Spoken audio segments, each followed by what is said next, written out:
Kalau saya sebutkan angka 23 triliun rupiah, apa yang ada di benak sahabat semua? Banyak yang muncul di benak pikiran sahabat semua. Tetapi kalau di kepala saya dan di beberapa pengamat ekonomi, angka itu adalah angka penjualan hasil mem-PCR-kan rakyat Indonesia selama pandemi. Lebih dari 10 juta PCR tes dilakukan oleh perusahaan yang katanya untuk rakyat, milik pejabat berkuasa, namun membuat rakyat harus membayar jutaan rupiah untuk sebuah tes yang nilainya hanya 13.000 rupiah. Sekarang biayanya diturunkan atas perintah pejabat tertinggi ke arah 400 ribuan. Kok bisa ya? Awalnya ketinggian, untung kegedean, lalu diturunin dikit agar terlihat seperti pahlawan. Bos, kalau pahlawan ya gratis lah, usah dibayar. Juga entah bagaimana cara berpikirnya rakyat sebuah negara demokrasi Pancasila atas segitu memuja pejabat berkuasa, sehingga walaupun mereka melanggar sumpah, mereka tidak dipermasalahkan secara hukum. Mungkin karena buzzer yang kuat mempropagandakan pembenaran atas tindakan mereka itu, sehingga rakyat jadi mandul atas pelanggaran sumpah jabatan tersebut. Kita ingatkan bahwa selama menjabat, seorang pejabat itu disumpah sumpah jabatan, yang salah satu isinya dilarang memperkaya diri sendiri dengan membuat kebijakan yang menguntungkan dirinya atau memperkaya orang lain. Hal ini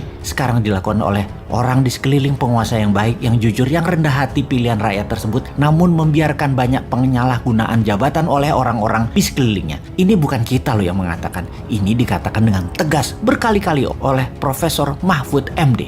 Lupa itu sebelum dia menjabat sih bicara begitu. Namun setelah beliau menjabat, ternyata beliau banyak nonton sinetron, sehingga rekan sejawatnya yang banyak putar-putar peraturan kebijakan untuk keuntungan kroni-kroninya, beliau nggak sensitif lagi. Rekening cocok sih mungkin membuat dia lupa akan suara rakyat. Saya jadi teringat bagaimana Partai Komunis Tiongkok. Anggota partai itu 80 juta orang. Semua pegawai negerinya Tiongkok adalah anggota Partai Komunis. 80 juta orang ini adalah orang yang mengelola 1,4 miliar manusia Tiongkok. Ketatnya organisasi dengan 80 juta anggota tersebut membuat solid 1,3 miliar manusia manut, taat, dan takut. Atau bahasa gangster mafioso Al Capone pernah mengatakan, kepolisian yang tidak terorganisir akan kalah dengan gangster terorganisir. Walaupun kekuatan gangster hanya 5%-nya. Kata kuncinya sekali lagi, terorganisir. Jadi kalau cara kelolaannya terorganisir, walau hanya 20.000 manusia di atas tampuk pimpinan bernegara, maka 270 juta manusia sebuah negara akan manut, takut, tak bisa apa-apa. Benar, hanya 20 ribuan orang di pucuk pimpinan saat ini di Indonesia yang memainkan 270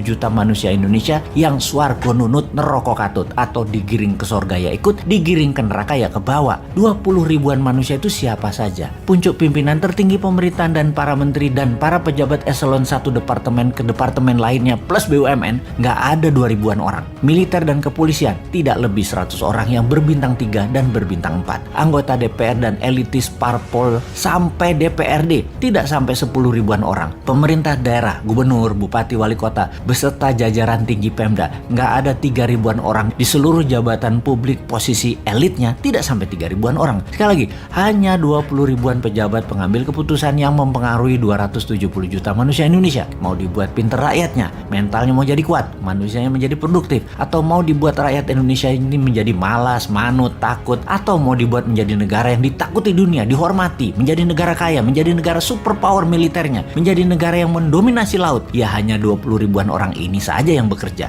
Kalau 20 ribuan orang ini pragmatis, meniru pucuk-pucuk pimpinan jabatan yang kasual, yang memainkan kebijakan untuk kepentingan kantongnya dan kroninya, ya semuanya yang 20 ribuan ini ya mayoritas jadi pebisnis berdagang dan memanfaatkan jabatannya demi kroni dan dirinya secara sembunyi-sembunyi atau terang-terangan, seperti kasus PCR dan Pandora Papers yang didiamkan itu. Jadi selamat kepada para pejabat yang 20 ribuan orang tersebut teruslah membuat Indonesia gini-gini aja. GDP nggak naik, uang beredar dibatasi supaya masyarakat jadi nggak pinter, menjadikan Indonesia negara yang takut sama Tiongkok, menjadi negara yang selalu berhutang. Lanjutkan deh. Dan kepada masyarakat yang kagum dengan pejabatnya, teruslah rebahan, teruslah tidak baca buku dan tidak tahu berita dunia, teruslah menjadi pasar produk asing, teruslah mendukung hutang. Pokoknya dukung aja. Bismillah komisaris.